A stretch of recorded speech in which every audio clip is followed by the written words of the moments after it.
Bradley Whitmore grabbed every photograph of Celeste from the walls before her body was even cold and smashed them, one by one, frame after frame, against the floor, against the dresser, until the glass crunched under his shoes and her face was nothing but broken pieces. Then he called Paige, not whispering, not hiding. He stood in the middle of that destroyed room and laughed. 4 days later, Paige walked in, dragged Celeste's belongings into trash bags with her bare hands, and poured perfume over the bed to erase the last scent of a woman she had helped destroy. She believed the story was over. The Mafia boss knew it had just begun. Before we go any further, if this story already has your heart racing, hit that subscribe button right now, turn on notifications, and drop the name of your city in the comments below. I want to see just how far this story travels. Now let's go back to the beginning. The morning Celeste Morrow went into labor was the same morning she realized she was completely alone. Not in the way people say when they feel misunderstood or overlooked or a little sad. Alone in the way that reaches into your chest and squeezes. Alone in the way that makes the silence in a room feel like a living thing. She'd been having contractions since before dawn, timing them on her phone while Bradley slept in the guest room, where he had been sleeping for the last 3 months. She had knocked on his door at 4 a.m., her hand pressed against her enormous belly, her breath coming in short pulls. "Bradley," she said, "it's time." There was a long pause on the other side of the door. Then she heard the mattress shift. Then his voice, flat and uninterested. "Call a car." Celeste stood in the hallway for a moment, her bare feet on the cold floor, her whole body trembling, and not just from the contractions. She stood there, and something inside her that had been holding on for a very long time finally let go. Not in grief, not in anger, in clarity. Everything she had suspected, everything she had spent months trying to deny, arranging in her mind like puzzle pieces she kept hoping would make a different picture. All of it settled into one sharp, undeniable truth. Bradley didn't love her. He never had. She called the car herself. The hospital was bright and cold, the way hospitals always are, and Celeste checked herself in at the front desk while a contraction rolled through her and stole her breath mid-sentence. The admitting nurse looked past her at the empty doorway, at the space where a husband or a mother or a friend should have been standing. "Is someone coming to be with you?" the nurse asked. Celeste smiled. It was the kind of smile that took practice. "They're on their way." They weren't on their way. Bradley arrived at the hospital at noon. By then, Celeste had already been in active labor for 6 hours. He sat down in the chair by the window, not by her side, not holding her hand, and scrolled through his phone like a man waiting at a gate for a delayed flight. The nurses noticed. You could see it on their faces, that careful, professional blankness that medical workers develop over years to hide what they're really thinking. "You doing okay, sweetheart?" one of the older nurses asked Celeste. And the word sweetheart hit Celeste in a place she wasn't prepared for, and her eyes filled with tears that she refused to let fall. "I'm fine," she said. "I'm ready." She was not fine, but she was ready. The labor was brutal. That is the only honest word for it. Twins always carry more risk, and Celeste had known this, had read every article, had attended every prenatal appointment alone, had sat in waiting rooms surrounded by couples who held hands and laughed at the ultrasound images, while she sat with her purse in her lap and pretended to check her email. She had been strong through all of it. She was strong through the labor, too, until the moment when she wasn't. The doctors moved fast when things went wrong. The room changed in an instant. More people, more machines, more urgent voices. Bradley stood up from his chair, and for one moment, just one, Celeste looked at him and thought she saw something human in his face, something like fear. But later she would realize it wasn't fear for her. It was fear for what her death would mean for him, the inconvenience of it, the paperwork.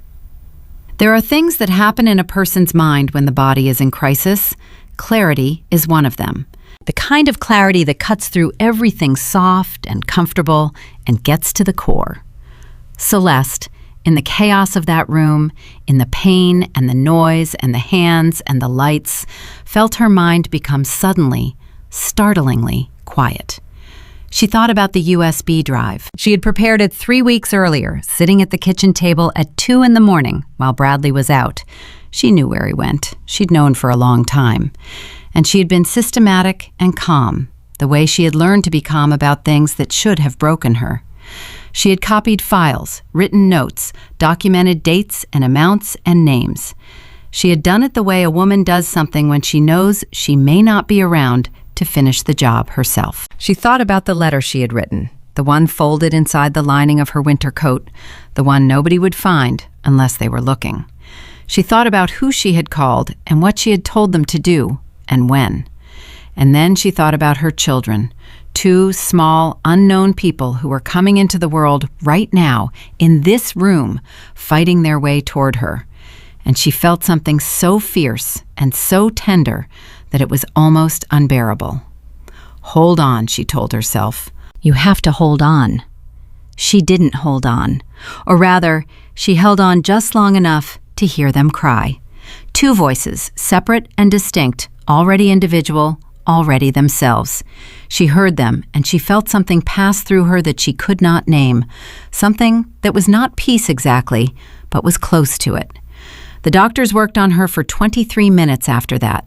She was declared at 4:47 in the afternoon. Bradley stood in the hallway while the nurses cleaned up the room. A hospital social worker came to speak to him, a young woman with kind eyes who asked him if there was anyone she could call, anyone who could come and be with him. I'm fine, he said, and then he took out his phone and called Paige Mallister. Paige Mallister had been waiting for this call for 2 years. She had been patient, impressively, deliberately patient, in the way that women who believe they are the real prize learn to be patient. She had watched Bradley come and go from their arrangement with the steady confidence of someone who knew the outcome of the story before it was written. She was 31 years old, ambitious, and absolutely convinced that Celeste Morrow had been nothing more than an obstacle wearing a wedding ring. When Bradley called, she answered on the second ring. Tell me, she said. It's done, he said. She didn't make it. There was a pause, not a sad one, the kind of pause that happens when someone is trying to decide how to react appropriately when they don't actually feel the appropriate thing. And the babies? They're here, a boy and a girl. Another pause. Bradley, Paige said carefully, you know what this means. It means we can stop hiding, he said. It means we can be what we should have been from the start. She exhaled. He could hear the smile in it. 4 days, she said. Give me 4 days and I'll be there. What followed in those 4 days was a performance of grief so unconvincing that the people who witnessed it would later struggle to describe it without shaking their heads.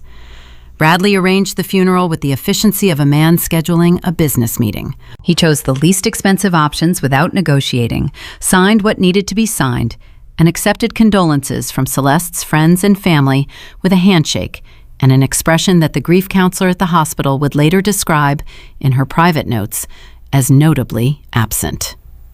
Celeste's mother, a small, fierce woman named Dorothea Morrow, came to the hospital on the second day to see her grandchildren. She stood at the nursery window, her hands pressed flat against the glass, and looked at the 2 small faces. Finnegan, who had dark hair and a furrowed brow that made him look perpetually thoughtful, and Rosalie, who was rounder and calmer and seemed, even at 2 days old, to be watching everything. Dorothea cried quietly for a long time. Then she turned to Bradley, who was standing beside her with his arms crossed, and she said, Celeste called me 2 weeks before she died. Did you know that? Bradley looked at her. What did she say? She said she was scared, Dorothea said. She said she had something she needed to show me, but she said, not yet. She said she was waiting until after the babies came. She paused.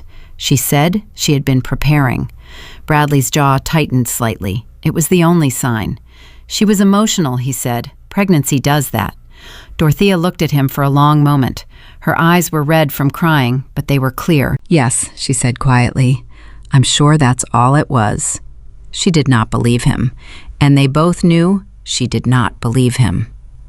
On the fourth day, Paige arrived. She drove up in her own car, not a taxi or a rideshare, which meant she wanted the neighbors to see.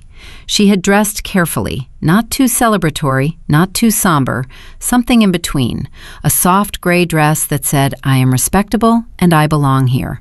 She had a key. Bradley had given it to her a month ago, just in case, he'd said, and she had carried it in her purse like a talisman. She let herself in through the front door. The house smelled like flowers, the funeral arrangements still sitting on the entryway table, lilies and white roses already beginning to turn. Paige walked past them without stopping. She went straight to the master bedroom. She had thought about this room for 2 years. What it looked like, what it smelled like, what it would feel like to stand in the center of it and know that it was finally hers. She stood in the doorway for a moment, looking at the bed that was still made with Celeste sheets, at the photographs on the dresser, at the small collection of bottles and jars on the bathroom counter. Then she went to the closet. Celeste's clothes hung there in careful order, organized by season and color.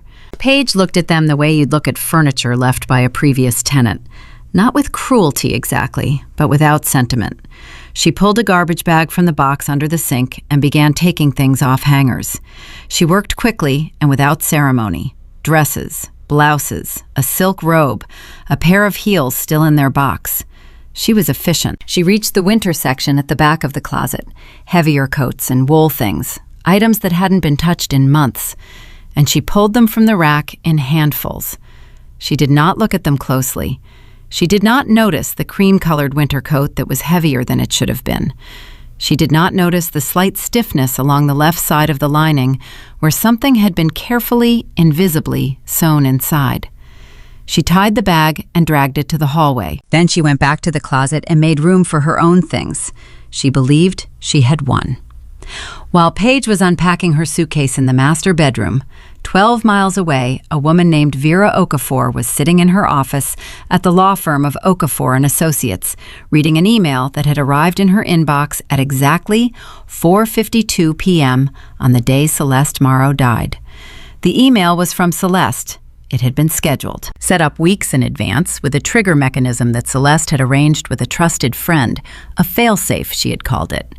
If I don't cancel this by the time the babies come, it goes out automatically. Celeste had explained this to Vera in a phone call 2 months earlier, her voice steady and quiet, the way it always was when she was saying something serious. "I need you to hold this for me," Celeste had said. "I need you to be ready." Vera had known Celeste since college. She had been maid of honor at a wedding that, in retrospect, she should have objected to. She had watched Celeste disappear slowly into that marriage, had watched the light in her friend's eyes dim like a lamp on a dimmer switch, turn down so gradually that you almost didn't notice until the room was mostly dark. She had been waiting for this email. She opened it. It contained a set of instructions, a list of names and dates, a secure cloud link, and a short message at the top. Vera, if you're reading this, it happened. Please do what we talked about.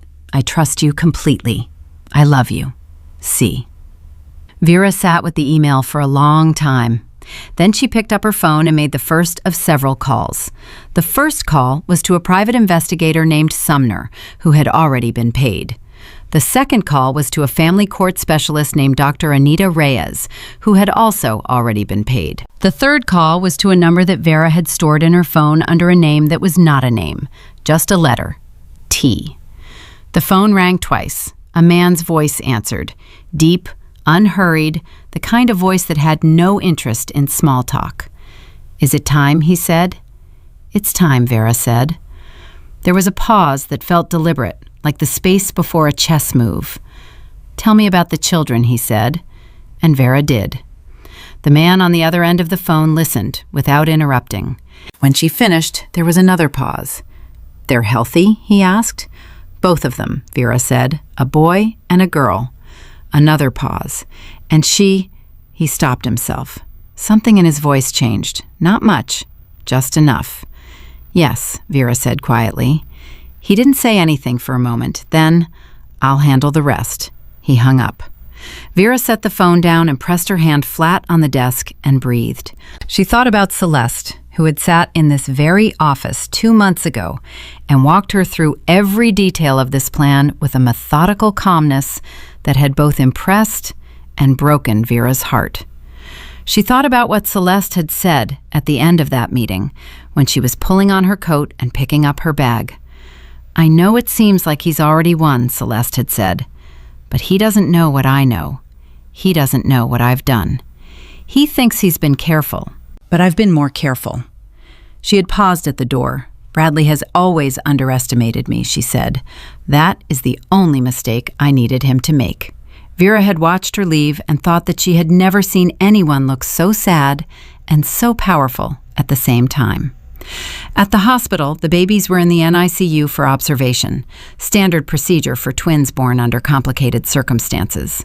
The nurses rotated through their care with the precision and warmth of people who understood that these two small people had just lost their mother and had nothing to do with any of the adult chaos swirling around them. One of the nurses, a woman named Jillian, who had been in the maternity ward for 19 years, had taken a particular interest in Finnegan and Rosalie. She sat with them in the quiet hours, talking to them softly, telling them small, ordinary things. What the weather was like outside, what she had made for dinner the night before, what the name of the song playing quietly from the speaker in the corner was. She had been the nurse on duty when Celeste died. She had been in the room. She had seen Bradley's face. She had not said anything to anyone about what she had seen. That was not her place. But she had made a decision, standing in that room, watching a man look at his dead wife the way you look at a problem you've just solved. She had made a decision that she would do whatever was in her power, however small, to make sure these two children were safe. So when a woman came to the NICU on the 5th day to inquire about the Whitmore twins, not a relative, not a family friend, just a woman with expensive shoes and a story about being a close friend of the father, Jillian looked at her for a long moment and said, politely but firmly, that visitors to the NICU were restricted to immediate family and required prior authorization. The woman, Paige, though she hadn't introduced herself by name, pressed a little, said she was practically family, said Bradley had sent her. "I'll need that in writing from Mr. Whitmore," Jillian said. "Hospital policy." Paige's smile didn't reach her eyes. "Of course," she said. She left. Jillian watched her go. Then she went back to the twins who were sleeping, and she adjusted the small knit hat on Rosalie's head. It had slipped slightly, and she said quietly, "You've got people looking out for you, more than you know." 3 days later, the garbage bags from the master bedroom closet were picked up and taken away. The cream-colored winter coat went with them. Except that it didn't. Because Celeste had been careful. Because 2 weeks before she died, she had invited Dorothea to the house under the pretext of looking through some of the baby items together. And while Bradley was out, Celeste had gone to the closet, pulled out the coat, and pressed it into her mother's arms. "Keep this for me," she had said. "Don't let it out of your sight. Don't open it. Don't wash it. Don't do anything with it. Just keep it safe until I tell you otherwise." Dorothea had taken the coat home and hung it in the back of her own closet, behind her church dresses, where nobody would look. She had not known at the time what it contained. She knew now, because on the 6th day after Celeste died, she received a letter in the mail, no return address, her own name on the front in a handwriting she would have known anywhere. She sat down at the kitchen table before she opened it. She read it twice. Then she put it down, and she put her face in her hands, and she cried. Not the gentle crying she had done at the hospital window, but the deep, tearing kind, the kind that comes from the bottom of the chest, from the place where you keep the things you were hoping weren't true. When she was finished, she got up, she dried her face. She went to her closet and took down the coat. She brought it to the kitchen table, and she looked at it for a long time. Then she picked up her phone and called the number Celeste had included at the bottom of the letter. It rang twice. "Mrs. Morrow," said the voice on the other end, the same deep, unhurried voice. "I've been expecting your call." Dorothea's hand tightened on the phone. "Who are you?" she asked. "Someone who loved your daughter," he said, "and someone who is going to make sure that the man who didn't pays for every single day of it." Dorothea closed her eyes. "What do I do?" she said. "Bring me the coat," he said, "and trust me." And somewhere in that conversation, in the weight of those words and the steadiness of that voice, Dorothea Morrow made a decision that would set in motion the most consequential chain of events of her 71 years of life. She trusted him. She didn't know yet who he was. She didn't know his full name, or what he did, or why a man with a voice like cold water over stone would speak about her daughter with that specific, controlled kind of grief that only comes from love. She would find out soon enough. They all would. Dorothea Morrow did not sleep that night. She sat at her kitchen table with the coat laid out flat in front of her, the letter beside it, and a cup of tea she had made and forgotten about. The tea went cold. The clock on the wall moved. She did not move with it. She had raised Celeste to be smart, careful. She had raised her to notice things, to pay attention, to never let anyone make her feel smaller than she was. And for a while, when Celeste was young, that upbringing had taken root and grown into something Dorothea was genuinely proud of. A daughter who held her chin up. A daughter who asked questions and expected real answers. A daughter who laughed loud and loved fiercely and never once apologized for taking up space. And then Bradley Whitmore happened. Dorothea had not liked him from the first dinner. There was something about the way he spoke, always slightly too much, always performing, always looking around the room to see who was watching him be charming. She had told Celeste, carefully, gently, the way you say things to an adult child when you know they will not hear you. Celeste had smiled and said, "Mom, you just want me to be single forever." And they had laughed, and the moment had passed. And Dorothea had swallowed her instincts and smiled at the wedding and danced at the reception and told herself she was wrong. She had not been wrong. She pressed her hand flat on the coat now, feeling the stiffness in the lining where something waited to be found, and she thought about her daughter sitting alone at a kitchen table in the middle of the night, preparing all of this, alone, methodical, terrified and determined at the same time.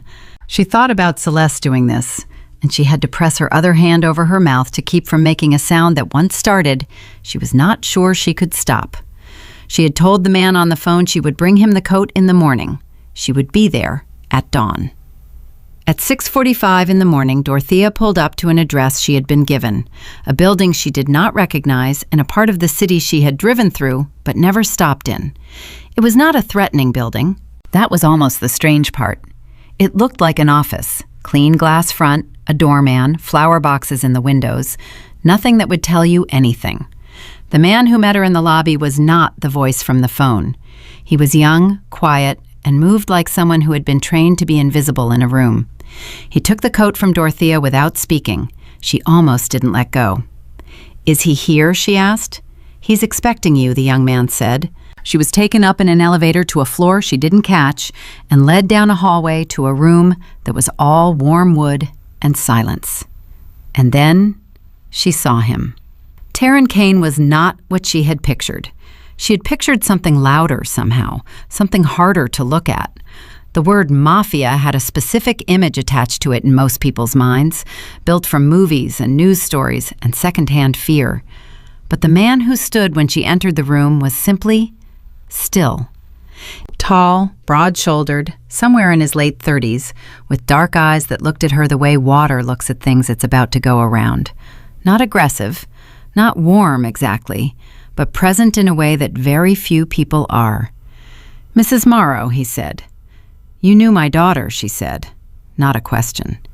"Yes," he said. "How well?" He looked at her for a moment. "Well enough that losing her is something I will carry for the rest of my life," he said. "And well enough that I will not stop until every person who contributed to what happened to her understands what that means." Dorothea sat down because her legs told her to. "The children," she said, "are they yours?" "Yes," he said. Quiet. No hesitation. No performance. She looked at him. She thought about her grandchildren's faces at the nursery window, Finnegan's dark hair and serious brow, Rosalie's watchful eyes, She thought about how she had looked at those two faces and felt something she couldn't name, something that didn't quite fit the picture of Bradley Whitmore's genetics, and had pushed the feeling down, because what else was she supposed to do with it? "She never told me," Dorothea said. "She was protecting you," he said. "If you didn't know, you couldn't be targeted. She was very specific about that." Dorothea's jaw tightened. She was protecting everyone except herself. Taryn was quiet for a moment. "Yes," he said. "That was Celeste." They sat with that for a moment, the two of them, in the particular shared grief of people who loved the same person from very different places. Then Dorothea said, "What happens now?" And Taryn Kane set the coat on the table between them, and he said, "Now we open it." The USB drive inside the coat's lining contained 47 files. Taryn's legal team, 3 attorneys who had clearly been waiting for this, who had folders already open on the table, went through each file with the focused efficiency of people who had been briefed and prepared. Dorothea sat across from them and watched their faces for reactions. She had spent 40 years reading people's faces. Teachers, principals, church officials, her own husband's family, bureaucrats of every variety. She could read faces the way other people read text. What she saw on those attorneys' faces as they moved through the files one by one was not surprise. It was confirmation. The systematic satisfaction of people whose suspicions had just been proven correct down to the decimal point. She documented everything, one of the attorneys said, almost to himself. She had been documenting for over a year, Taryn said. Financial records, correspondence, medical records, communications, everything. "He has no idea this exists," the second attorney said. "No," Taryn said. "He thinks he was careful." He wasn't careful enough. Dorothea leaned forward. "What exactly did he do? Beyond the obvious. I need to know. All of it." There was a pause in the room. Taryn looked at her. "Are you sure?" "She was my daughter," Dorothea said.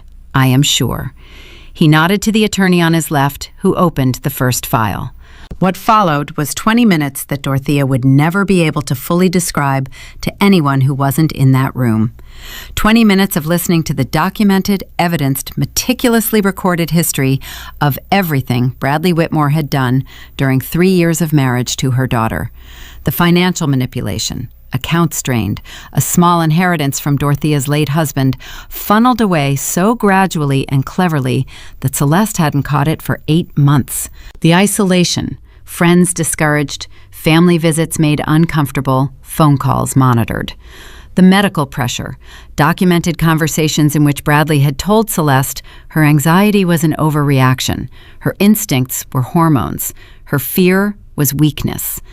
And then the final entry, 3 weeks before Celeste died, a phone call she had recorded between Bradley and Paige, in which they had discussed, in plain and businesslike terms, what Bradley's life would look like once he was a widower, what they would do with the house, what they would do with the children. "Once the twins are here," Bradley had said on the recording, "the paperwork is already in order. She's the one with nothing to her name. Everything is in my name. If she's not here to contest it, then there's nothing to contest," Paige finished. The recording ended.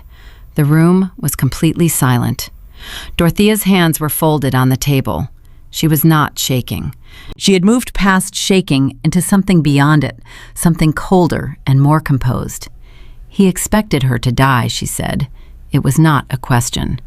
"He positioned himself financially in case she did," the attorney said carefully. "That is not the same thing," Taryn said quietly, "and we all know it." Dorothea looked at him. Something passed between them, not warmth, but understanding. The understanding of two people who are now, for different reasons, on the same side of an unambiguous line. "What do we do next?" she said. "Bradley will move to establish full legal guardianship of the twins within the next 2 to 3 weeks, Taryn said. "The moment the children are discharged from the NICU, he will file. He knows the window is short. He'll move fast." "And we move faster," Dorothea said. "Exactly," Taryn said. For the first time since she had walked into that room, there was something in his expression that was not quite a smile, but was close. the controlled, measuring kind, the kind that said, "I have been waiting a long time to be allowed to do what I am about to do." "Mrs. Morrow," he said, "your daughter built us a weapon. Now we learn how to aim it." Across the city, in a house that smelled like Paige's perfume and the last of Celeste's dying funeral flowers, Bradley Whitmore was having breakfast and feeling, for the first time in years, like himself. Or rather, like the version of himself he had always believed he deserved to be. He sat at the kitchen island while Paige made coffee, and he read the news on his phone, and he felt the particular lightness of a man who believes his problems have been solved. He had not thought much about Celeste in the last week. This would have disturbed him if he were a different kind of man. He was not a different kind of man. He had thought about the twins, but in the abstract, as legal realities, as assets almost. That was not a word he would have used, but it was the correct word for how they occupied his mind. Children of a deceased wife. His children, legally and officially, because who was going to dispute that? Nobody. "I'm going to file for guardianship next Friday," he said, not looking up from his phone. Paige set a cup of coffee in front of him. "This Friday or next Friday?" "Next," he said. "I want the kids out of the NICU first. Easier optics." Paige sat down with her own coffee. "And the Morrow woman, Celeste's mother?"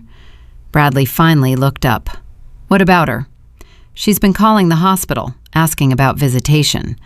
"She can apply for grandparent visitation like everyone else," he said, "which she won't get because I'll have full guardianship, and no judge is going to override that for an elderly woman with no legal standing." Paige tilted her head slightly. "And if she fights it?" Bradley smiled. It was not a pleasant smile. "On what grounds?" he said. "What is she going to fight with? Feelings? Good luck." He went back to his phone. He did not know about the coat. He did not know about the USB drive. He did not know about Vera Okafor, or Dr. Anita Reyes, or a private investigator named Sumner who had spent the last 6 weeks building a secondary file of evidence that ran parallel to Celeste's own. He did not know about Thurene Kane. He should have known about Thurene Kane. That same afternoon, two things happened simultaneously on opposite sides of the city. At the hospital, Nurse Jillian was finishing her shift when she was called to the NICU administrator's office and informed that a formal guardianship inquiry had been submitted by Bradley Whitmore's attorney and that visitation protocols would need to be reviewed. The administrator was apologetic. Jillian was not surprised. She thanked the administrator, went back to the twins, sat beside their small beds for a few minutes in the particular quiet of a person who has made a decision. And then she took out her personal phone and sent a single text message to a number she had been given 4 days ago by a woman who had come to the ward and introduced herself only as a family advocate. The text said, "He filed early.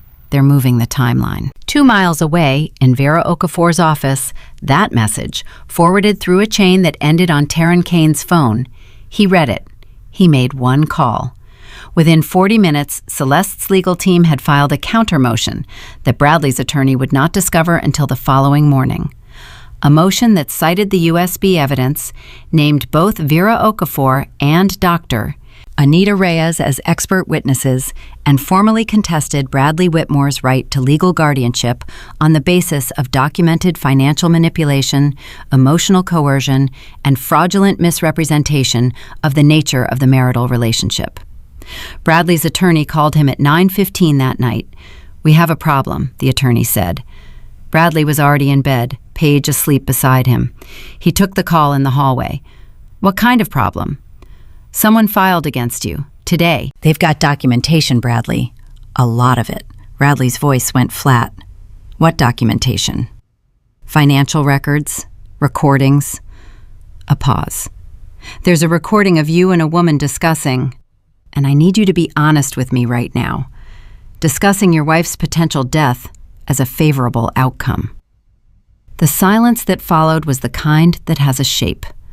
"That's not what that was," Bradley said. "I'm your attorney, not your judge," the man said. "But I need to know, who has this? How did they get it?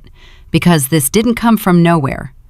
Bradley's mind was moving fast now, retracing steps, recalculating. He thought about the house. He thought about Celeste's things. He had been so confident, so certain that he had been careful, that she had been too afraid and too powerless to do anything that would survive her. It had to have been her, he said slowly. Your wife? She must have... He stopped. She must have had something prepared, hidden somewhere. Well, his attorney said, with the careful tone of a man delivering news he is not being paid enough to deliver.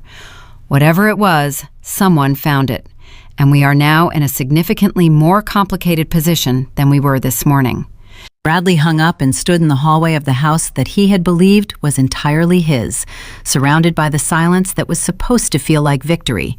And for the first time in a very long time, Bradley Whitmore felt something he did not recognize.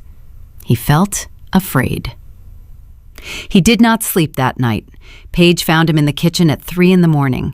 He was sitting at the table with a glass of something that wasn't coffee, staring at the far wall. Talk to me, she said. She planned it, he said, before she died. She planned all of it. Paige sat down slowly. What do you mean? Evidence, recordings. She must have been documenting for months, everything. He looked at Paige, and his expression was something she had never quite seen on him before. Not anger, not coldness, something closer to disbelief. The particular disbelief of a man who has spent years underestimating someone and is only now understanding the size of his mistake. How bad is it? She asked. He looked at her for a long moment. I don't know yet, he said, but whoever has what she left, they know how to use it. This isn't just her mother waving papers around. Someone professional is running this. Her friend, that attorney, what's her name? Vera, maybe. But this is bigger than Vera. He shook his head. Somebody with real resources is behind this. Real legal firepower. He paused. And I don't know who. He would find out within 72 hours. Not because his attorney found out first. Not because he did something clever or careful, but because Theron Kane allowed him to find out, deliberately, in the specific and calculated way that a man who has spent years operating in the space between legal and illegal understands how to deliver a message that doesn't look like a message. A single manila envelope arrived at Bradley's attorney's office. No return address. Inside was one page. At the top, the name Theron Kane. Below it, a brief factual outline of his legal claim to paternity of the twins. Below that, the results of a DNA test, not a future request, but an already completed analysis conducted on genetic material obtained by means the envelope did not explain. Below that, a single sentence. I know everything she knew, and I know more. I will see you in court. Bradley's attorney called him at 10 a.m. His voice had changed since the night before. It had the kind of tone that attorneys use when the situation has moved from difficult to genuinely serious. Do you know who Theron Kane is? The attorney asked. No, Bradley said, but something in his gut went cold. The attorney told him, not everything. You couldn't say everything in a phone call without 3 hours and a whiteboard, but enough. Enough for Bradley to understand that the man who was coming for him was not a grieving father who happened to have a good lawyer. He was something else entirely. A man with infrastructure, a man with patience, a man who had apparently loved Celeste Morrow in silence for years and had been waiting with the specific and terrible patience of someone who operates outside the ordinary rules of consequence for the moment when he was allowed to act. Bradley sat down heavily in his chair. Can we fight the DNA claim? He asked. You can request an independent test, his attorney said. But Bradley, if the results hold, and they will hold because you know the truth here, don't you? If they hold, you lose the primary basis of your guardianship claim. You're not their biological father, and now you can't even prove an emotional bond because you've been essentially absent since their birth. What are my options? A pause that lasted too long. Honestly, the attorney said, you should consider settling, negotiating some kind of arrangement before this gets to a courtroom and becomes a public record that follows you for the rest of your professional life. Bradley said nothing. Because if Theron Kane has what that envelope suggests he has, the attorney continued, and if he is who I now understand him to be, he is not going to settle. He does not need to settle. He has the resources and the patience to destroy you slowly and publicly. And from what I can tell, that is precisely what he intends to do. Bradley hung up. He sat for a long time. And then something happened that nobody, not Bradley, not his attorney, not Paige, not even Theron Kane's carefully prepared legal team, had accounted for. Bradley's phone rang, an unknown number, the kind of number that shows up as a string of digits that don't resolve to a name or a location. He almost didn't answer. He answered. There was a pause on the line, the sound of a space that was quiet but not empty, and then a voice. A woman's voice, low and steady and achingly familiar. A voice that Bradley Whitmore had heard in this same phone, calling from a hospital room 10 days ago, reporting that labor had started. A voice he had been told he would never hear again. "Bradley," the voice said. He stopped breathing. "It's Celeste." The glass in his hand hit the floor and shattered. "I think," the voice said, perfectly calm, terrifyingly calm, "we need to talk about our children." The glass had shattered on the kitchen floor and Bradley had not moved. He was standing in the middle of the room, phone pressed against his ear, his whole body the way a man looks when the ground he was standing on turns out not to have been ground at all. "Celeste," he said. The word came out wrong, too small. "Yes," she said. "You're dead," he said. And even as he said it, he understood how ridiculous it sounded. Not a statement of fact, a wish, a thing he had counted on. "That is what you were told," Celeste said. "It is not what happened." Bradley's mind was moving, scrambling, the way a person moves when a wall they built their entire plan around suddenly reveals a door. He pressed his back against the counter. His voice, when it came back, had changed. The flatness returned. The businessman's reflex. "Where are you?" "Somewhere you cannot reach," she said. "And before you consider whatever you are already considering, I need you to understand something. Every person who matters in this situation already knows I am alive. My attorney, my mother, the court. The only person who didn't know until 30 seconds ago was you. That was intentional." "You faked your death," he said, slowly assembling it. "The hospital records will show a declared patient who was resuscitated 23 minutes later," Celeste said. "It was not faked. I nearly died, Bradley. In fact, for a period of time, clinically, I did. The difference between me and a dead woman is about 4 minutes and one very skilled trauma physician who did not give up when you already had." The silence that followed was the kind Bradley had never learned to sit inside comfortably. He filled silences. He controlled them. This one he could not touch. "What do you want?" he said. "My children," she said, simply, like someone answering a question about what they want for breakfast. No drama, no wavering. "I want Finnegan and Rosalie, and I want every legal claim you have filed or intend to file to be withdrawn.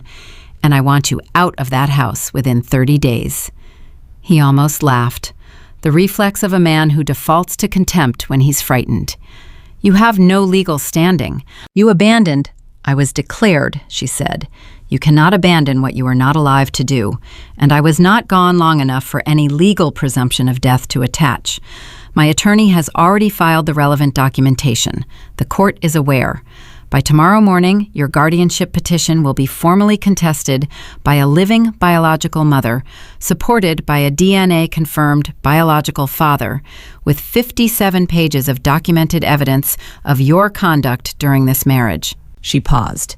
"I have been thorough, Bradley. I had time." He said nothing.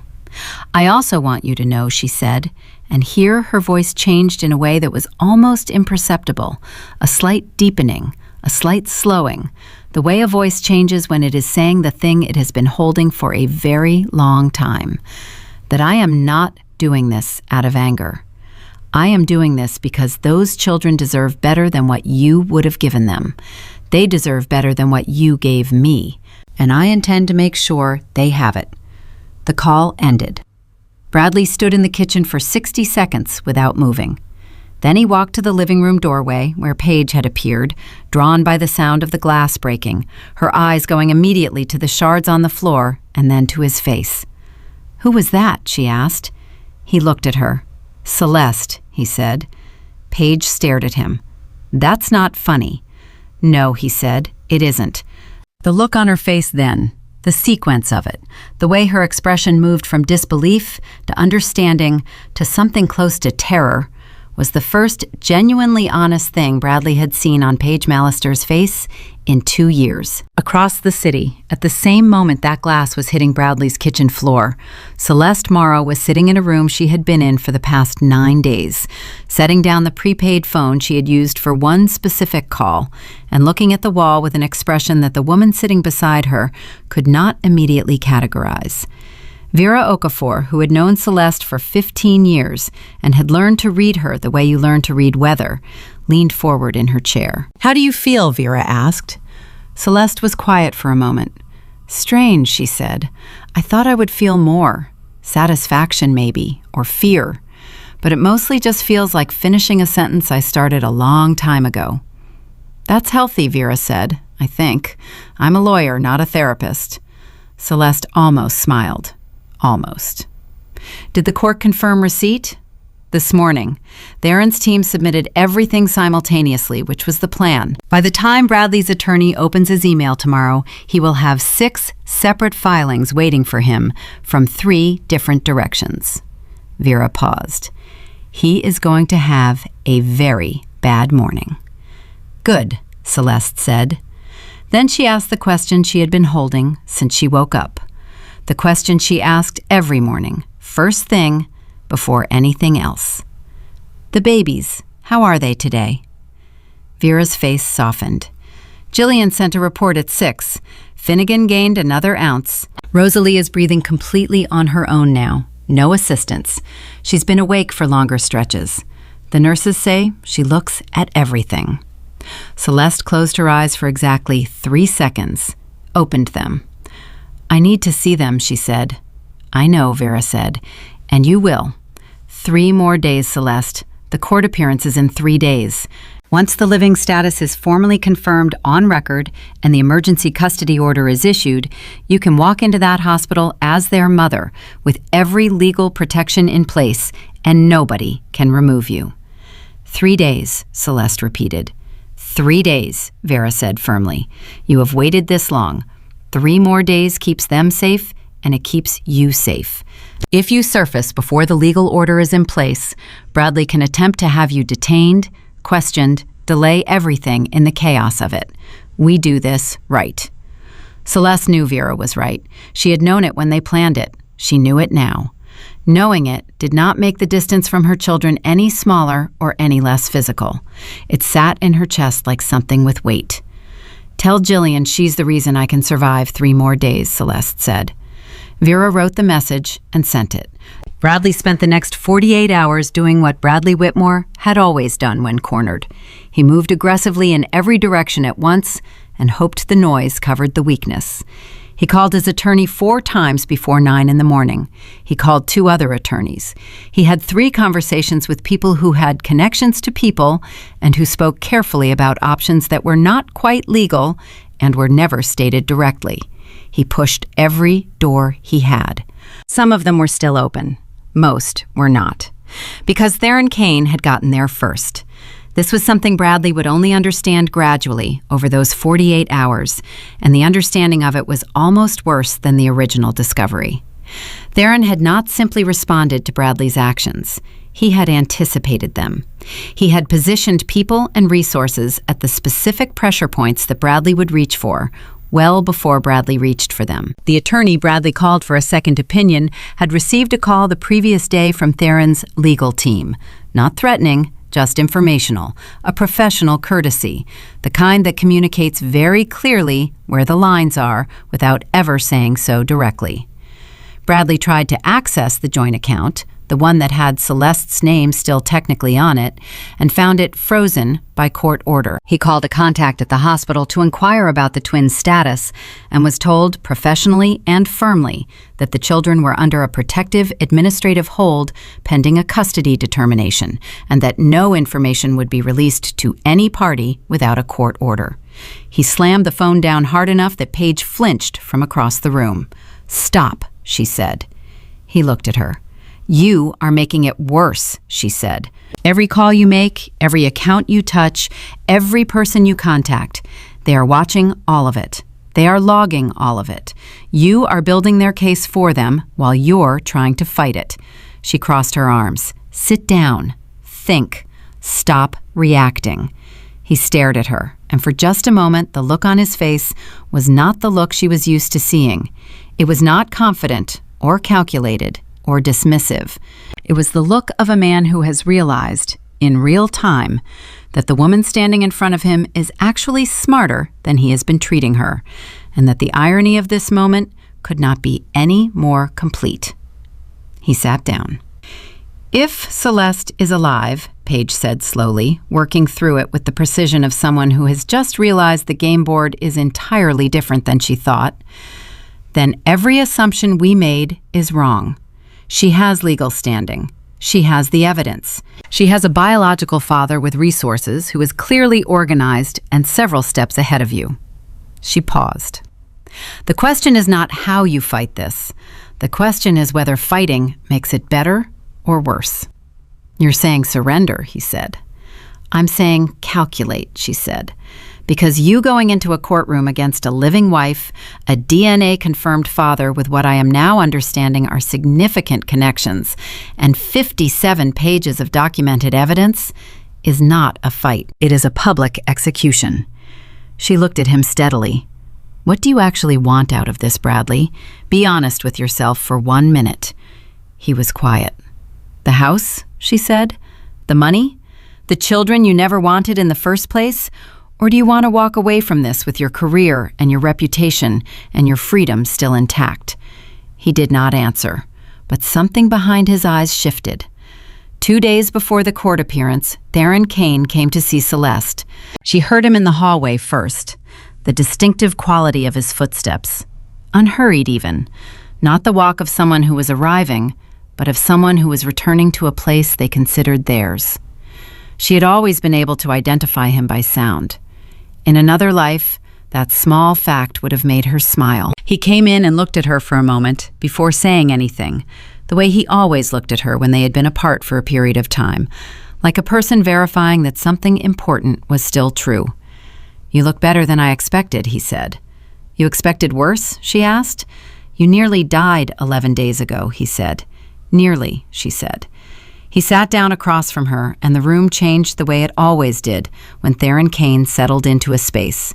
Not smaller, stiller. "Tell me about the courtroom," she said. "Not the filings, not the strategy. Tell me what is going to happen when I walk in." He looked at her. "Are you asking me to prepare you, or are you asking me because you're scared?" "Both," she said. He nodded, and she appreciated that he didn't pretend otherwise. "Bradley will be there with counsel," he said. "He has not withdrawn, which means he is either still planning to fight or he is planning to use the appearance to negotiate on better terms. Either way, he will be in that room when you walk in." He paused. "It will be difficult. Not legally, emotionally." "I know," she said. "The moment you enter, everything changes," he said. His strategy, whatever it is, collapses. The visual of you alive in that room is, by itself, more powerful than any filing. His attorney knows this, which is why I expect them to attempt an immediate recess or delay. "And the judge?" "Judge Lena Hartwell," he said. "She has been on the family court bench for 17 years. She has handled custody cases involving documented abuse, fraud, coercion. She has seen most things." He paused. "She will not be played, and she does not appreciate people who try. Bradley's attorney is going to walk into that courtroom thinking he can manage the optics. He cannot manage Judge Hartwell." Celeste was quiet for a moment. Then she said, What about the children? When? How soon after the ruling? The moment the emergency custody order is signed, he said, which I expect to happen that day. Vera will have the paperwork ready. The hospital has been notified through proper channels. Jillian has confirmed that the moment legal authorization is received, we can take them home. Home. The word landed in Celeste's chest like a stone dropped in still water. Where is home? She asked quietly. Theron looked at her for a long moment. Wherever you want it to be, he said. That is not a small answer. I want you to understand that. Whatever you need, whatever structure makes you feel safe, for you, for them, that is what we build, on your terms. She looked at him. There was a history between them that was not simple and was not clean, and this was not the moment for any of it, and they both understood that. But it was there, in the room with them, the way important things are always in the room, even when nobody is saying them. I want to see them first, she said. Before the courtroom. I need to see them first. He nodded once. I'll arrange it. Theron, she said. He stopped at the door. Thank you for doing what I asked you to do, for waiting. He turned and looked at her. I would have waited longer, he said. He left. She sat with that for a long time. The night before the court appearance, Bradley Whitmore's attorney received a call at 11:15 from Paige Mallister. Not from Bradley, from Paige. It was the first time she had contacted the attorney directly, and the attorney, who had by this point developed a fairly clear picture of the internal dynamics of that household, was not surprised.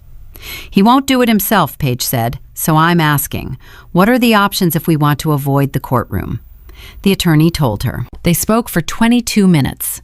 At the end of the call, Paige said, if he agrees to withdraw, what does he retain?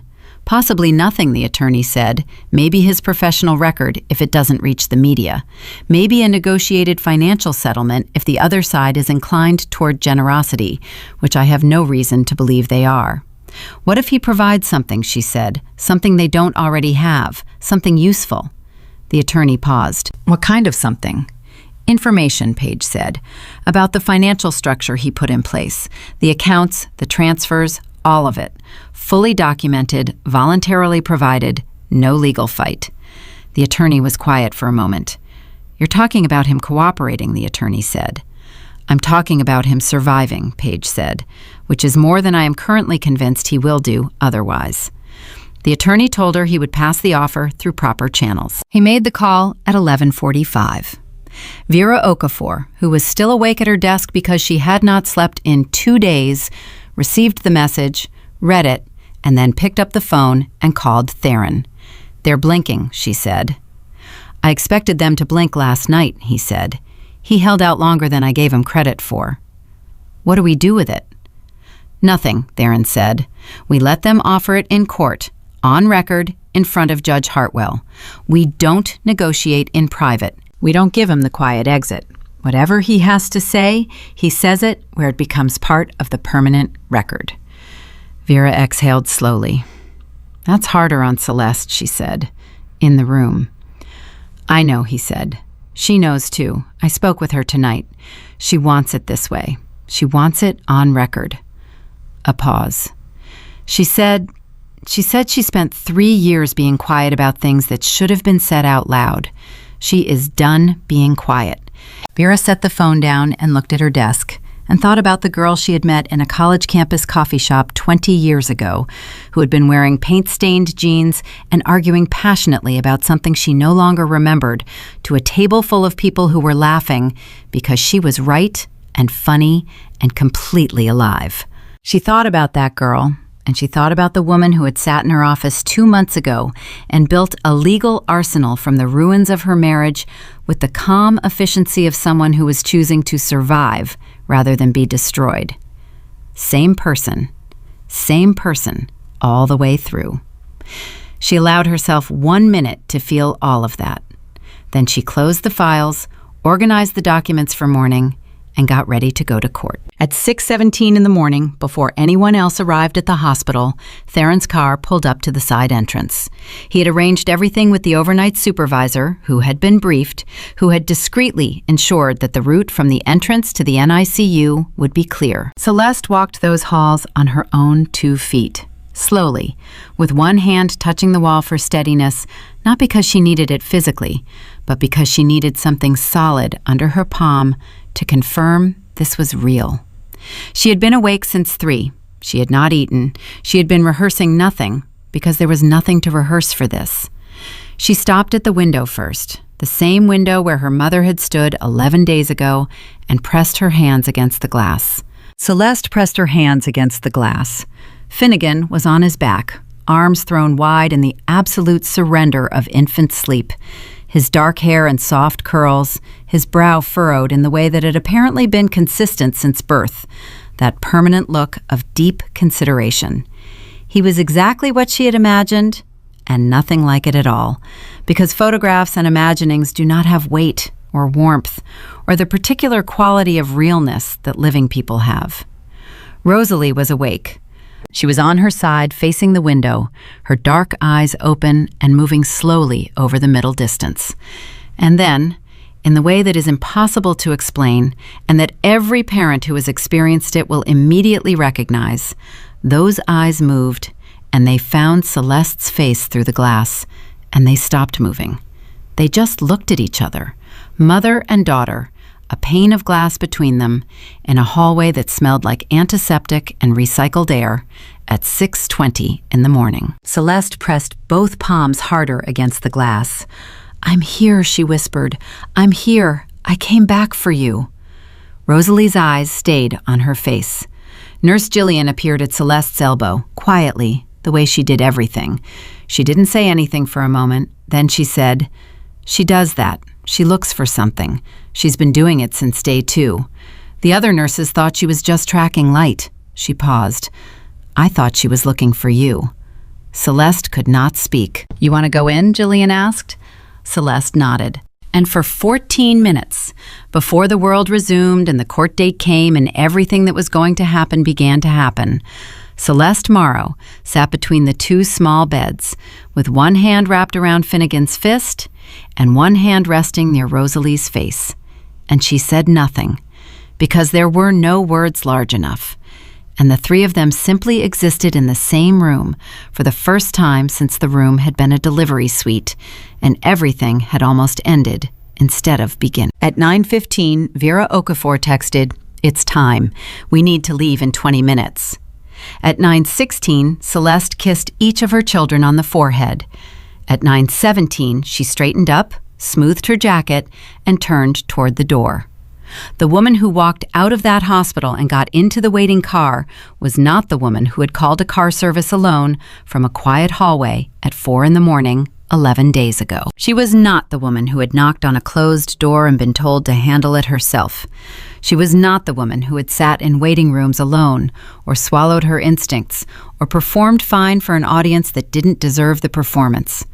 She was Celeste Morrow, mother of 2, prepared for war, and she had been building toward this specific moment for over a year.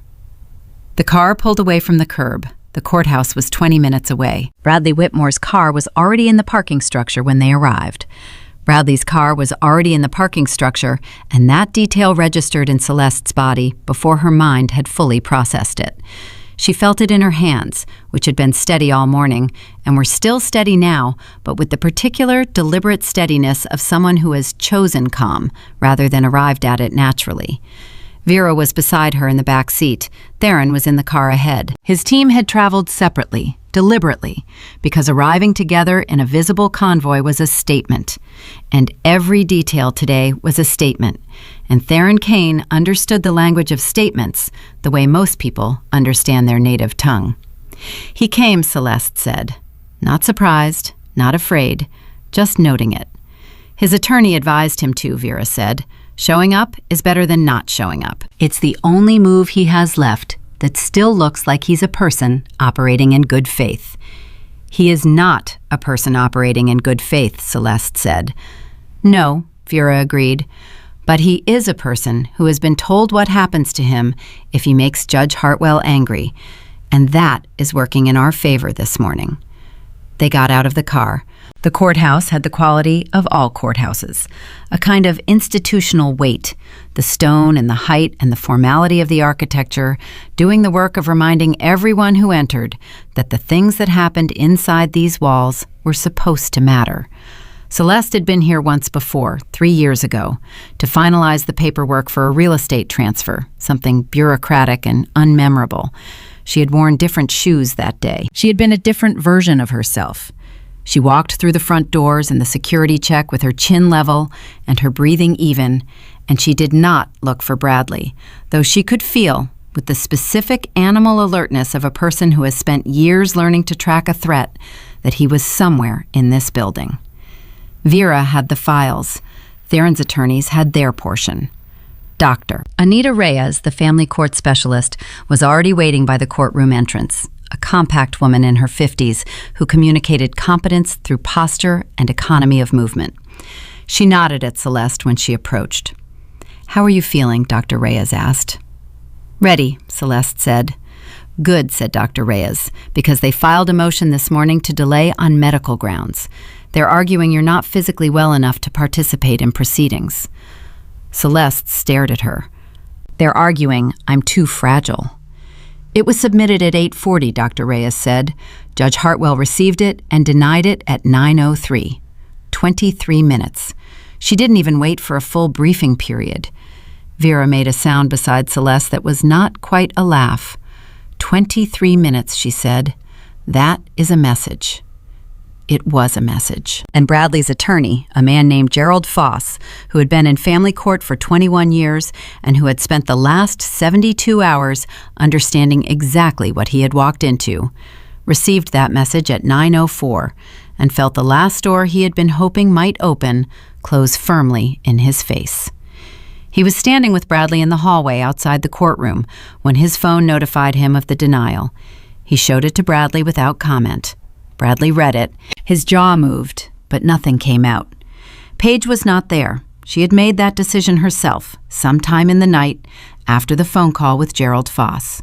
She had texted Bradley at 7 in the morning. "I won't be there.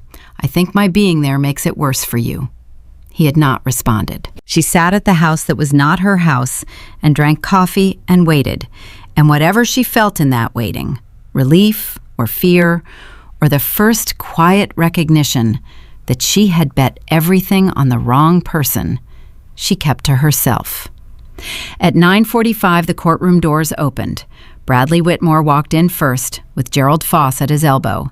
He had dressed carefully, navy suit, conservative tie, the wardrobe of a man trying to look like a reliable father. He took his seat at the respondent's table and arranged his hands on the surface in front of him and kept his eyes forward.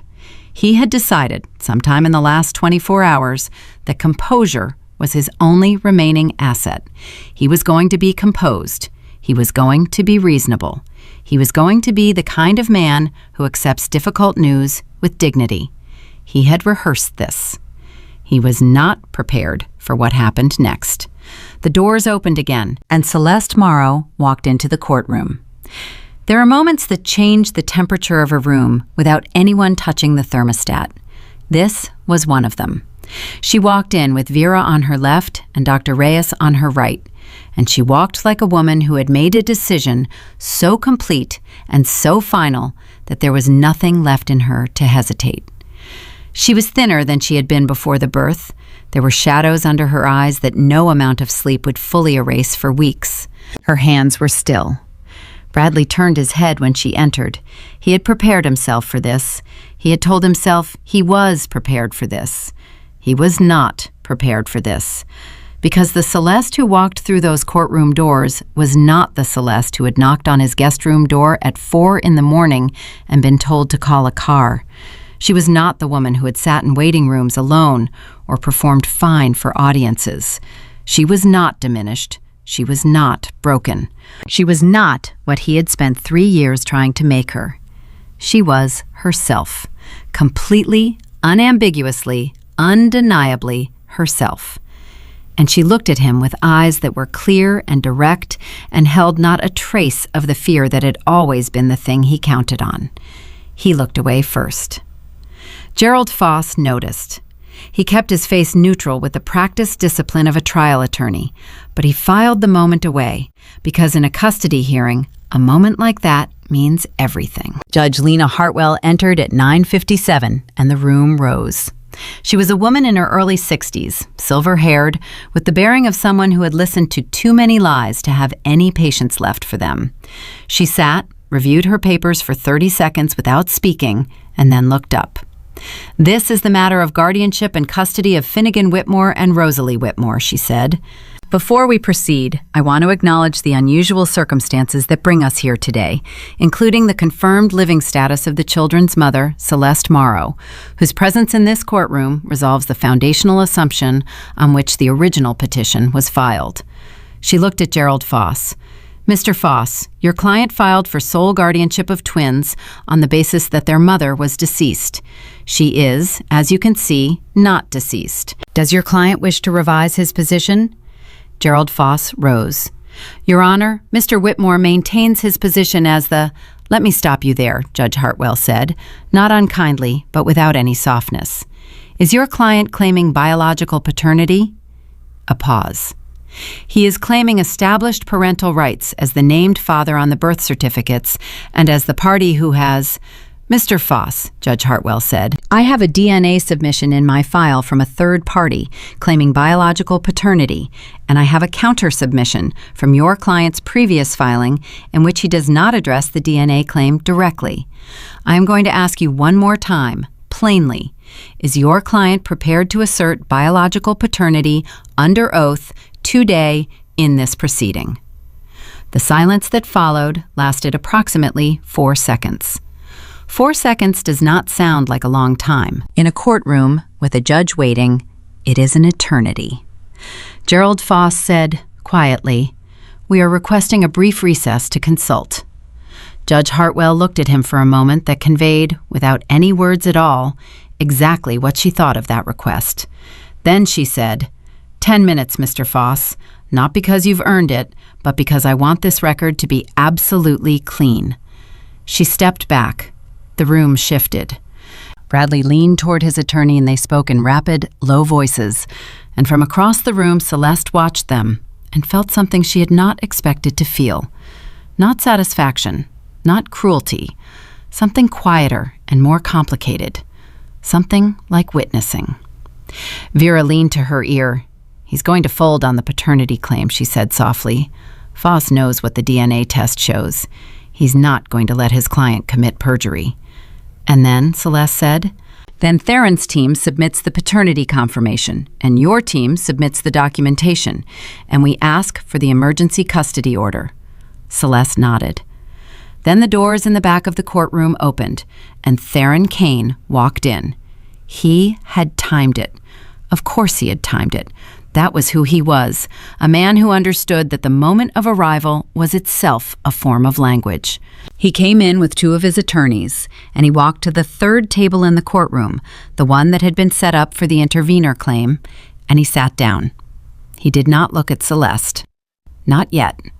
He looked at Bradley, and Bradley, who had managed to maintain some version of composure until this moment, looked at Theron Kane for the first time in the flesh, and something happened to his face that Gerald Foss would later describe as the moment he understood the full weight of what his client had involved himself in. It was not the size of Theron, though Theron was physically imposing in the matter-of-fact way of a man who has never needed to work at it. It was not his clothes, which were excellent. It was the stillness, the complete, unperturbed stillness of a man who has nothing to prove in this room and knows it, and who is here not because he needs to be here legally, but because he chose to be here personally, because he wanted Bradley Whitmore to see his face. Bradley looked away from him too. 2 for 2. Judge Hartwell returned. Gerald Foss stood. "Your Honor," he said, "Mr. Whitmore does not assert biological paternity." The courtroom was very quiet. "He does assert a common law parental interest based on—" "Mr. Foss," Judge Hartwell said, and her voice had the quality of a door being closed. Without biological paternity and without an adoption record, and with a living biological mother present and a biological father making a formal paternity claim, your client's common law interest is the weakest argument in this room. I'm going to allow you to make it, because that is how this works. But I want you to understand that you are building on sand this morning. Gerald Foss sat down. He looked like a man who had made his peace with losing and was now focused entirely on limiting the damage. Vera stood. What followed in the next 40 minutes was the most meticulously organized presentation of evidence that anyone in that courtroom, including Judge Hartwell, had seen in a family court proceeding. Vera Okafor did not shout or perform. She did not editorialize or plead. She presented, file by file, date by date, recording by recording. The financial manipulation, accounts, transfers, dates, amounts. The documented isolation, the recorded phone conversation between Bradley and Paige in which the phrase, "if she's not here to contest it," was played through the courtroom speakers in Bradley Whitmore's own voice, unhurried and clinical, discussing the convenience of his wife's potential death. Bradley did not move during the recording, not a muscle. But in the gallery, a sound came from somewhere. Someone who had been watching in silence. One of the court observers, an older woman.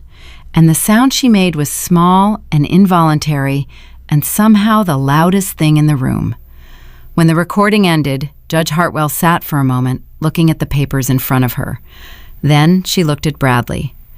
"Mr. Whitmore," she said, "do you wish to respond to the recorded statements?" Gerald Foss put a hand on Bradley's arm. Bradley shook it off. He looked at the judge. "That conversation was taken out of context," he said. The silence after that sentence was the kind that happens when something has been said that everyone in the room recognizes as not just wrong, but irredeemable. Judge Hartwell looked at him for a moment. "Out of context," she repeated, flat, giving him no help at all. We were discussing a hypothetical financial scenario. "Mr. Whitmore," Judge Hartwell said quietly, "I have been in this courtroom for 17 years. I have heard a great many things from a great many people. I am going to strongly advise you at this point to stop speaking and allow your attorney to do his job." Gerald Foss had closed his eyes briefly. He opened them and said, "Your Honor, my client has nothing further." Then Theron Kane's lead attorney rose, a woman named Marcus Cross. Marcus was her last name, she had told Celeste the night before. Her parents had named her after someone they admired, and she carried the name like it was armor. And she submitted the DNA confirmation, the paternity documentation, a detailed financial disclosure of provisions Theron had made for the children's support and education and medical care, and a character portfolio that included testimonials from 7 people, ranging from a federal judge to the director of a children's hospital foundation, where Theron served on the board. Gerald Foss looked at that portfolio and he did not ask a single question. Judge Hartwell took 22 minutes. She came back to the bench and she looked at the room and she said, "In the matter of emergency custody of Finnegan and Rosalie Whitmore, this court finds in favor of the petitioner, Celeste Morrow, biological mother, effective immediately." Celeste's hand found Vera's under the table and held it. "Biological paternity is recognized as submitted. Mr. Kane's involvement in the children's lives and support is acknowledged and will be formalized in subsequent proceedings." Judge Hartwell paused. "With respect to Mr. Whitmore, I am referring the financial documentation submitted today to the District Attorney's Office for review. This court does not make criminal determinations, but this court does have an obligation to refer evidence of potential criminal conduct, and that obligation is being met today, on the record, in this proceeding." Bradley's face did not change, but Gerald Foss picked up his pen and wrote something on his notepad, and the word he wrote was unavoidable. "Mr. Whitmore is ordered to vacate the marital residence within 30 days, Judge Hartwell continued. "The residence and all assets therein are subject to full forensic financial review before any disbursement. A full evidentiary hearing is scheduled for 6 weeks from today." She closed the folder in front of her. "This court is adjourned." The gavel came down, and Celeste Morrow, who had been legally dead and was now legally victorious, sat in her chair and breathed. And the breathing itself felt different from any breathing she had done in 3 years. Easier, like something that had been pressing on her chest from the inside had finally been lifted. Vera hugged her, actually hugged her, right there at the table, which Vera never did in professional settings, and the fact that she was doing it now meant that it was over, or at least this part was over, the hardest part, the part that had required everything. Across the room, Bradley was already moving toward the exit, Gerald Foss steering him with a hand at his elbow, speaking quietly into his ear. Bradley walked with his head forward and his hands in his pockets, and he did not look back. He did not stop. He did not look at Celeste. He passed close enough that she could have spoken. She didn't. There was nothing left to say to him. There had not been anything left to say to him for a long time, and she had known that, and the knowing of it was its own kind of freedom. Theron appeared beside her when the room had half cleared. He stood close, but not too close, in the way he always calibrated distance with her, present enough to be felt, careful enough to give her room. "How do you feel?" he asked. "I want my children," she said immediately. He almost smiled. "Marcus has already sent the custody order to the hospital. Jillian is expecting us." He paused. "I thought you might want to go directly. I have the car outside." She stood up, picked up her jacket, looked around the courtroom one last time. The long table, the pale walls, the light coming through the high windows. And she marked the moment the way you mark the last time you are somewhere you never intend to return to. "Let's go," she said. In the car, she was quiet for most of the drive. Vera had gone ahead to file the paperwork. It was just Celeste and Theron and the driver, and the city moving past outside, and the specific quality of silence between two people who have been through something together and don't need to talk about it yet. Then Celeste said, he said, out of context. Theron looked at her. "Bradley," she said, "that recording, his voice in that courtroom, he said, out of context." She shook her head slowly.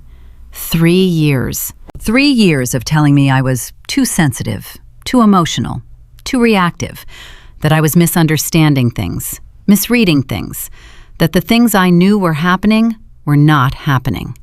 And then today, in front of a judge and a record and everyone, he still did it. He still tried to say it wasn't what it was.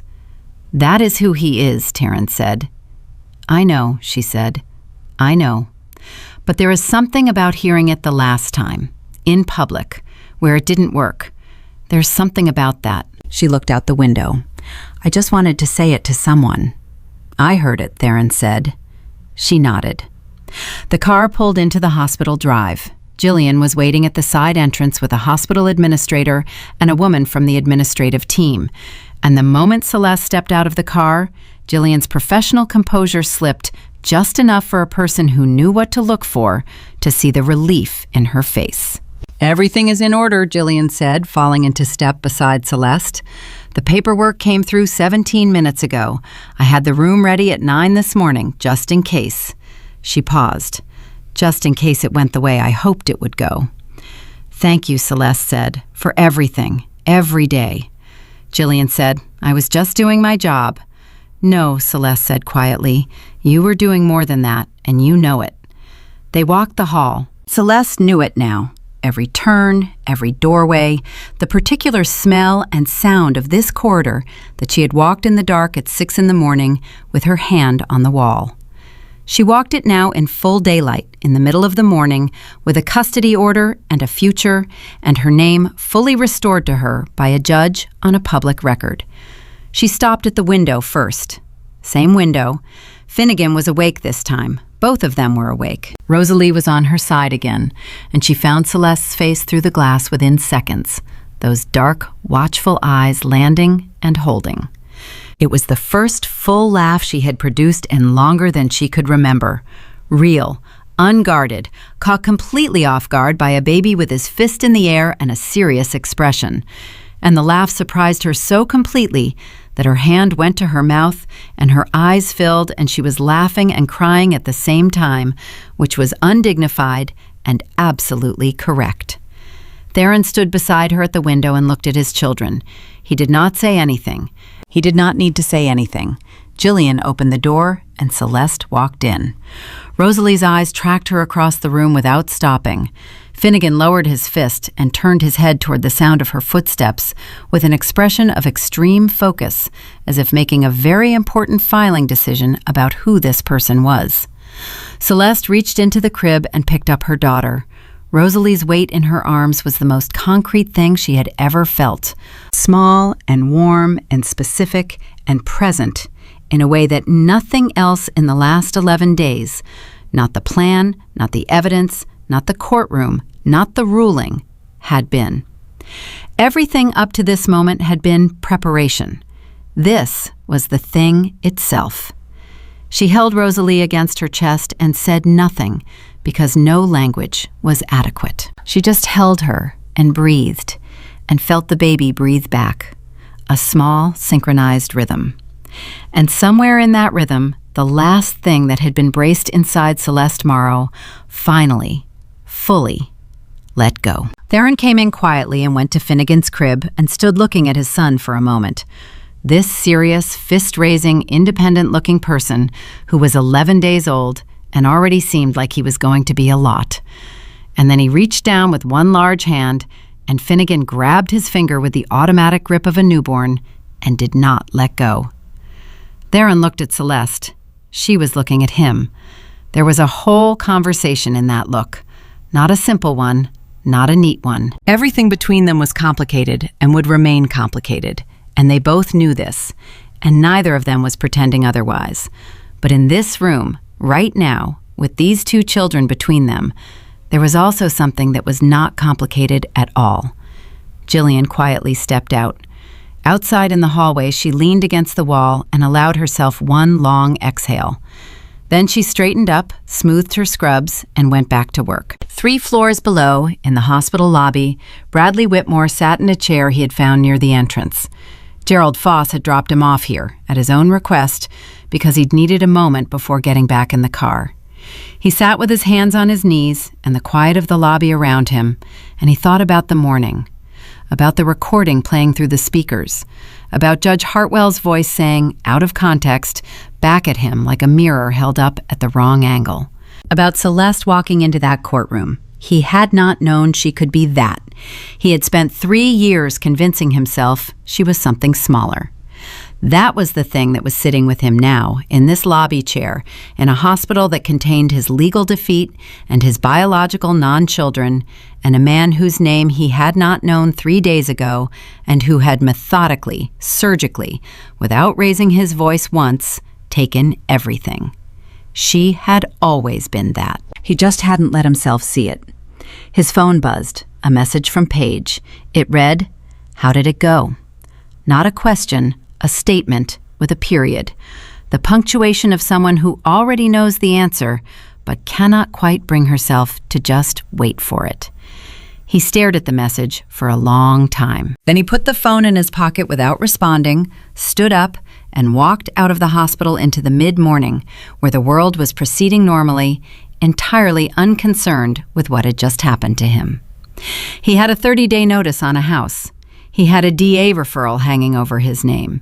He had an attorney who had moved in 3 days from confident to defeated without stopping in between. And somewhere above him, in a room he was no longer legally permitted to access, Celeste Morrow was holding their children.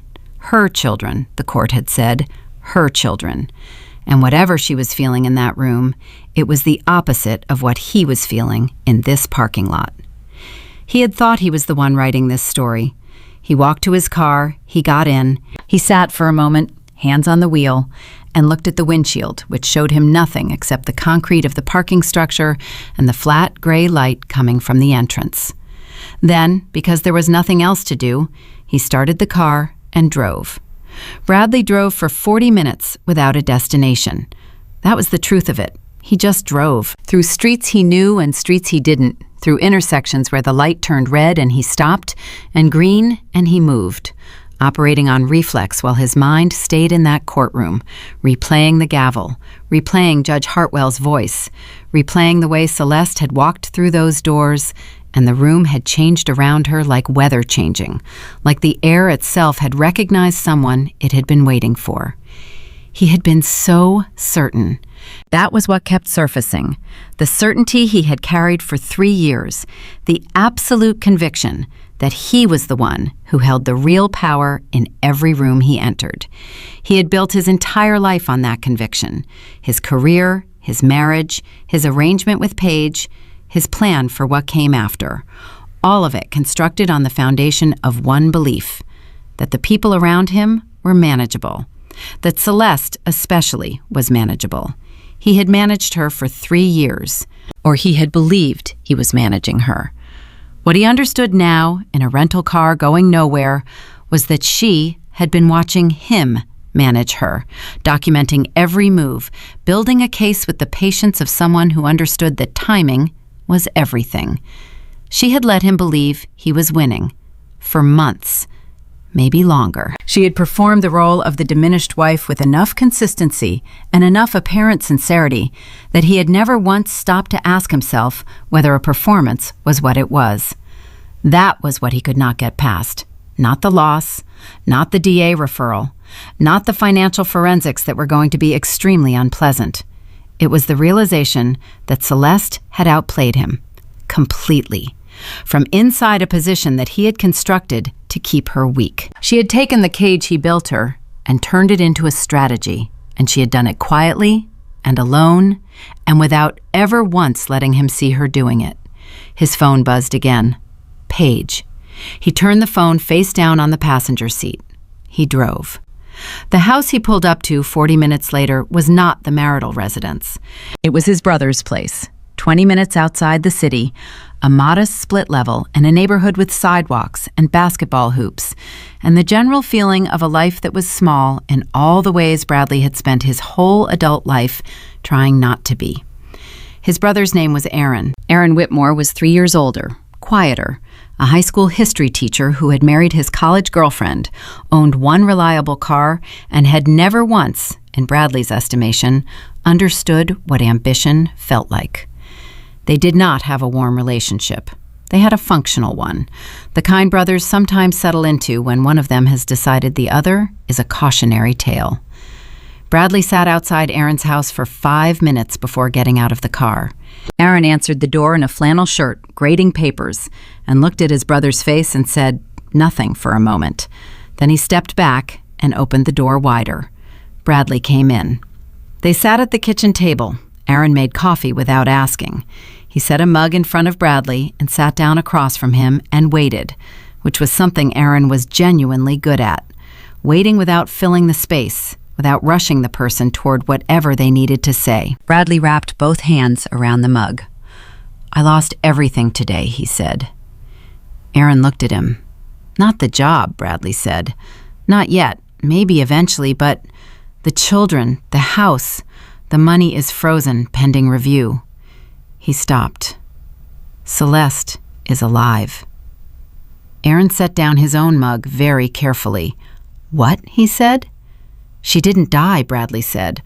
"Or she did, technically, for a period of time, and then she didn't. She was in a hospital somewhere, and she prepared a legal case against me while she was recovering, and she walked into the courtroom this morning and—" He stopped again. His voice had done something unexpected on the last word, and he needed a moment. "She had everything. Everything I said and did, documented, recorded, organized. A year's worth of it. Maybe more." Aaron was quiet for a moment. "And the babies?" he asked. "She has them," Bradley said. "Court order, effective immediately." Another silence. Aaron looked at his coffee. Then he looked at his brother. "Bradley," he said, not unkindly, but without softness either. "What did you do to her?" Bradley looked up. "I'm not asking to judge you," Aaron said. "I'm asking because what you just described, a woman who nearly died in childbirth and still had the presence of mind to walk back into a courtroom and take you apart, that doesn't happen because a marriage was unhappy. That happens because something was very wrong." He paused. "What did you do?" Bradley's hands tightened on the mug. He said nothing for a long time, and then, in the kitchen of his brother's modest house, for the first and only time, Bradley Whitmore told the truth about his marriage. Not all of it, not the parts that were criminal, but the architecture of it, the control, the erosion, the deliberate dismantling of a person he had married partly because he knew she could be dismantled, because her kindness had looked, to him, like a vulnerability he could use. He said it plainly, not in confession, not with remorse, but with the factual detachment of a man who has finally stopped performing for an audience and is simply accounting for what he has done. Aaron listened to all of it. When Bradley finished, Aaron was quiet for a moment. "You need an attorney," Aaron said. "Not for the custody, for the DA referral." "I know," Bradley said. "And you need to stay away from her," Aaron said. "From Celeste, from the children, completely and voluntarily and permanently away, because anything else is going to accelerate whatever the DA decides to do." "I know," Bradley said again. "Do you?" Aaron said. And for the first time in the conversation, there was something harder in his voice, something that had been held back and was now stepping forward. "Because I have watched you for 40 years operate like the rules were a suggestion and other people were instruments. And I never said enough about it, and I am saying it now. You are done, Bradley. Whatever you thought you were building, you are done with it. And the only thing left that you can do that has any integrity in it at all is to get out of her way and let her live." Bradley looked at his brother. He did not argue. That, more than anything, was the clearest sign of how completely the morning had broken something in him.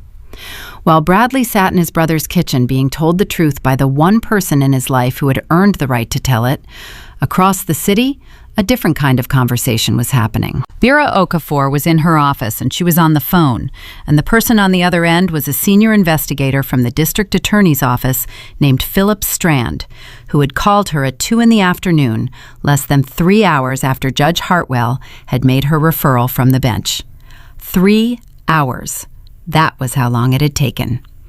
"We've reviewed the submissions," Strand said. He had the voice of a man who chose his words with the precision of someone who understood that everything he said in this role was potentially on record. "The financial documentation is significant. We're going to be opening a formal inquiry."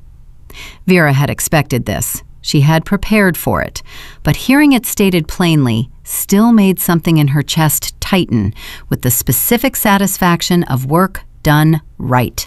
Done completely, done the way Celeste had asked it to be done. "What do you need from us?" she asked. "We'll be in touch in the next 2 weeks, Strand said. "In the meantime, your client should be aware that this process takes time. It is not going to resolve in days or weeks. It may be months before charges are determined, if charges are determined." "She understands that," Vera said. "She's not in a hurry. She has her children. Everything else can take the time it takes." There was a brief pause on Strand's end. "She sounds like a remarkable person," he said. "She is," Vera said simply. "She is the most remarkable person I know." She hung up, set the phone down, and looked at her desk for a moment. Then she picked up her personal phone and sent a text to Celeste. It said, "DA is open. Strand himself called. It's moving. You did it." The response came back in under a minute. It said, "We did it. Thank you for everything. Come meet your godchildren." Vera laughed out loud in her empty office, covering her mouth with one hand. And then she closed her laptop and got her coat and left. Paige Mallister waited until 5 p.m, and then she began to pack. Not the way she had unpacked. There was no ceremony in it, no claiming, no arrangement. She packed the way you pack when you are leaving a place you have decided was a mistake before it fully becomes something worse. Efficiently, practically. The things she had brought, the things she had put in this house in the 4 days of believing she had won, back into the bags and boxes that she had brought them in. She found, in the back of the master closet, a single thing that was not hers. An earring, small and gold, with a tiny pearl, the kind that was delicate and understated and nothing like what Paige would have chosen. It must have been missed when she cleared out Celeste's belongings on that first day, fallen behind something and stayed there. She held it in her palm and looked at it for a moment. She put it on the dresser. Then she picked up the last bag and walked out of the bedroom without looking back. She called a car service from the front door. Bradley had not responded to any of her messages. She had sent 4 over the course of the day and received nothing. She understood, with the clarity of a woman who is very good at reading the writing on walls when the writing finally becomes impossible to ignore, that Bradley Whitmore was done with her. Not because she had done anything wrong by his standards, but because she was now associated with a loss, and Bradley had never been a person who could look at reminders of his own failures without wanting to remove them from his line of sight. She had known, on some level, who he was. She had known it and chosen it anyway, with the specific self-deception of a woman who believed that the version of him she would get would be different from the version his wife was getting, because she was different, because she was the one he actually wanted. She had told herself that story for 2 years. Standing at the front door with her bags, waiting for the car, she let herself look at the story plainly for exactly as long as it took the car to arrive. Then she got in, and she did not look at the house as the car pulled away. She had somewhere to be, a different life, one she had put on hold for 2 years while she waited for a prize that had never actually existed. Time to go back and find out what was still there. The evidentiary hearing 6 weeks later lasted 2 days. Bradley came with new counsel. General Foss had withdrawn, citing irreconcilable differences of professional judgment, which was attorney language for, "I am not going down with this ship." The new attorney was competent and cautious, and had clearly been hired with damage limitation as the only realistic objective. Bradley sat at the respondents' table, and he was composed. He had practiced being composed. He had spent 6 weeks in his brother's guest room practicing it. He answered questions when asked, deferred to counsel when instructed, and at no point attempted to speak over Judge Hartwell, which was the one piece of advice his new attorney had given him that he followed without argument. Celeste was there, on the other side of the aisle, with Vera and Dr. Reyes and the full weight of everything she had built. She had brought photographs. Vera had told her she didn't need to, that the legal case was sufficient, that the evidence spoke for itself. But Celeste had brought them anyway, not to submit as evidence, just to have with her. Small printed photographs of Finnegan and Rosalie, taken over the past 6 weeks, documenting the specific, extraordinary project of 2 new people becoming themselves in the world. Finnegan, who had inherited Theron's absolute refusal to be moved by anything he had not decided to be moved by, and who at 6 weeks had already mastered an expression of profound skepticism that made every nurse who encountered it laugh. Rosalie, who watched everything, cataloged everything, and who had begun in the last 2 weeks to smile. Not the reflexive smile of early infancy, but the real kind. The kind that started in the eyes before it reached the mouth. The kind that made everyone in the room feel, without knowing why, that they had just been told something important. Celeste kept the photographs in her inside jacket pocket through the 2 days of the hearing. She touched the pocket twice. Once on the morning of the first day before she walked in, once on the afternoon of the second day, when Bradley's attorney submitted a request for any form of ongoing visitation or contact. Judge Hartwell read the request. She looked at Celeste's legal team. Marcus Cross stood. Your Honor, given the totality of the evidence already in the record, the documented financial manipulation, the recorded conversations, the DA inquiry currently active, petitioner's position is that no contact order is in the best interests of the children at this time. Judge Hartwell looked at Bradley's attorney. Counsel, your client was not on the birth certificate as confirmed biological father, has no adoption record, has no established parenting history, and is currently subject to a criminal inquiry related to conduct during the marriage. On what basis does this court justify any contact order? Bradley's attorney offered 3 minutes of careful argument. Judge Hartwell listened to all 3 minutes. Then she said, "Motion denied." And that was the end of Bradley Whitmore's legal connection to Finnegan and Rosalie. Not with drama, not with a speech, with 3 words from a judge who had 17 years of experience recognizing when a door needed to be closed.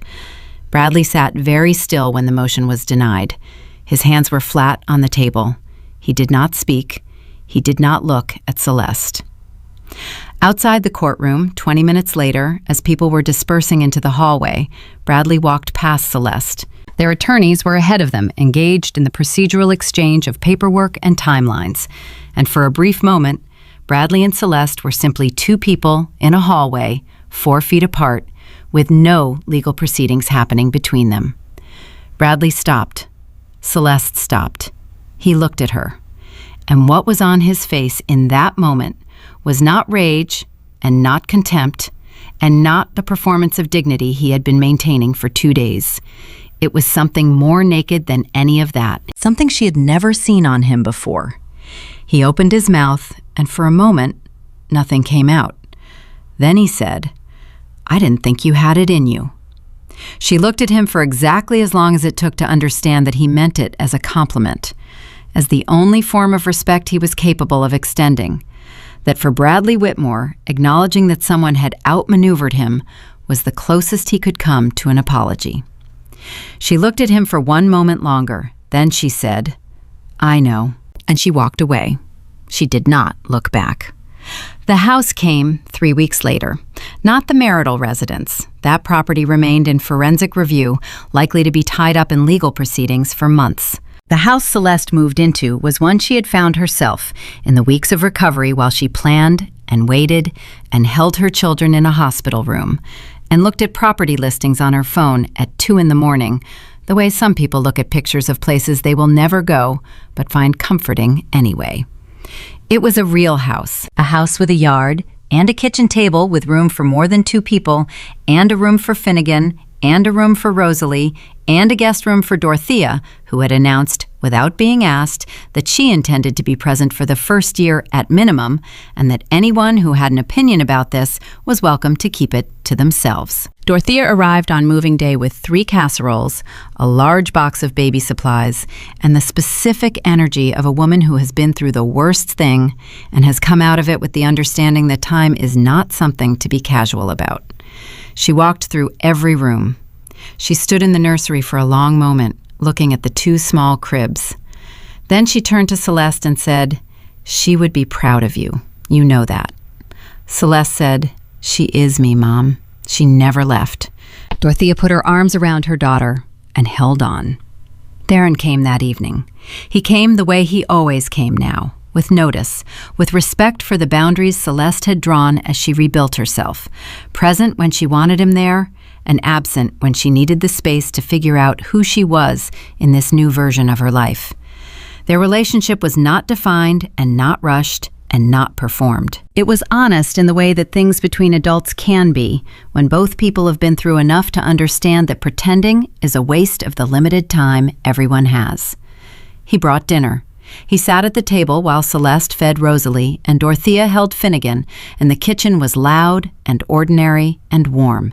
He watched all of it with the particular attention of a man who understands, in his bones, the value of a thing precisely because he has lived long enough to know how rare it is. At one point, Finnegan grabbed Theron's finger the way he had in the hospital room 6 weeks ago and refused to release it.